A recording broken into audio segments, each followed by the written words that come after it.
Hello folks, fellow YouTubers and friends. This is my escapement idea. Now, it's big, it's heavy, and it's ugly, okay? But this is my first one. But we've got this and the other one's down at the other end exactly like it. What happens here is this plate has two rollers. The pendulum is round, so it comes up, and this actually helps to center the pendulum each time in case it gets off center because of wind or whatever.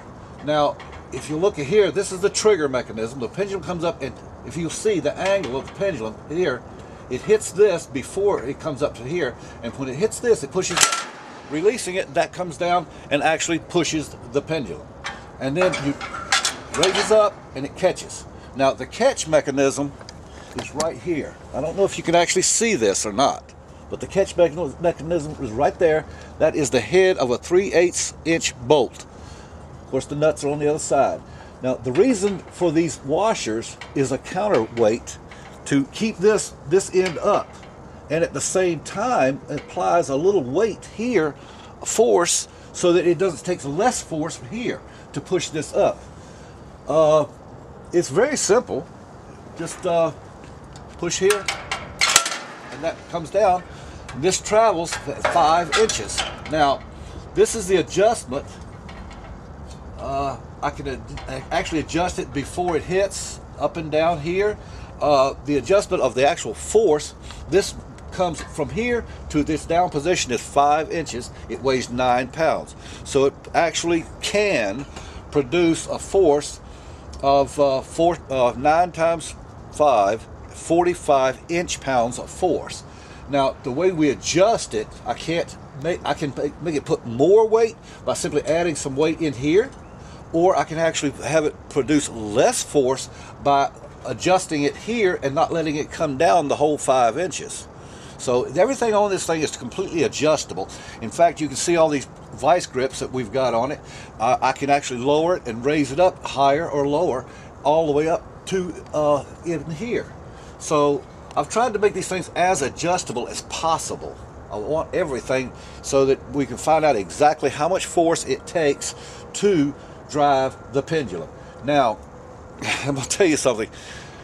We had one hooked up at the other end last Saturday, not both. Today we've got both of them hooked up. Last Saturday, one falling 3 inches almost drove the pendulum. At 4 inches, it did.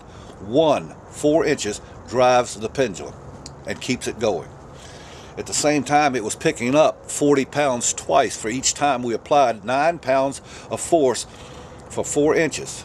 4 times 9 is 36. It was picking up 45 pounds, 5 inches twice. I'm not 45 pounds, 40 pounds. Picking up 40 pounds, 5 inches twice. So this is, twice would be 10.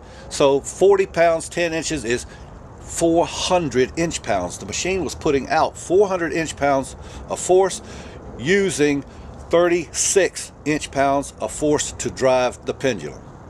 This is 11.11 times the energy. So if we took one of the 11 to use it to drive the pendulum, that means it's going to give you 10 times the power it takes to run itself in excess energy.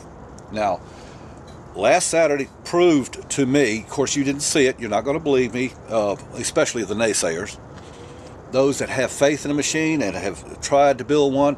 No, it does. Well, I'm telling you, it is 11 times the energy, okay? So now I have no doubts. I am not 99.99% sure. I am 100% positive this machine works. Therefore, I have no problem in continuing my work and trying to go ahead and figure out how to make it run itself. All right, but we're going to run it by hand. We're going to load this by hand. It doesn't make any difference. Everybody says I was pushing with my fingers. There's no way to measure that. This measures exactly. If I push this up with 9 pounds of force for 5 inches, I have applied 45 inch-pounds of energy. At that point, I take my hands off. It keeps the pendulum going. If it does, then I'm right. Okay? Now, what we're going to do is, this is my video to explain the escapements and so forth, how they're going to work, how I made them, how ugly they are, but they work every time. No big deal. Okay, well, we're going to operate this thing here in just a minute. Oh, that's another thing. Last Saturday, the reason it didn't work with just a little bit is I didn't realize it, but our pendulum is exactly 2 meters now. It's 6 foot 6 inches from the center of the pivot to the center of the weight. Weighs 145 pounds. It is pulling with 300 pounds of force at bottom dead center. The ratios I have on here right now, I have a 1.5, exactly 1.5 to 1 ratio on the power bar up here. It comes down here to this lever. Put your camera down here.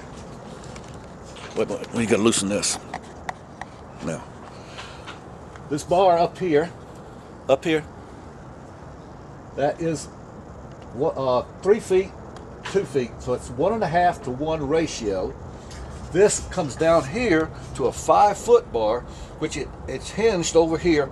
It actually comes out 1 foot, so that's a 5 to 1. When you multiply 1.5 times 5, it's 7.5 to 1 ratio. If I'm picking up 40 pounds here, I've got to apply a 300 pound force here. That's where I know that the pendulum is actually putting out, no, I'm sorry. Oh, how do I do this? 300 pounds, 1.5, and then 5 to 1. Anyway, it picks up 40 pounds. Okay, we're going to end this video, and Francisco and I are going to go ahead and get it operating and see if we can operate it, lift it by hand. Therefore, our hands are not pushing the pendulum. And then we're going to make a video of that and showing you that it will work. And we're going to have, right now, this is 19.3 pounds. I'm going to put another 20 pounds on it, 20 and a half, whatever, so that you can actually see it picking up 40 pounds. Okay, that's it. Thank you, sir.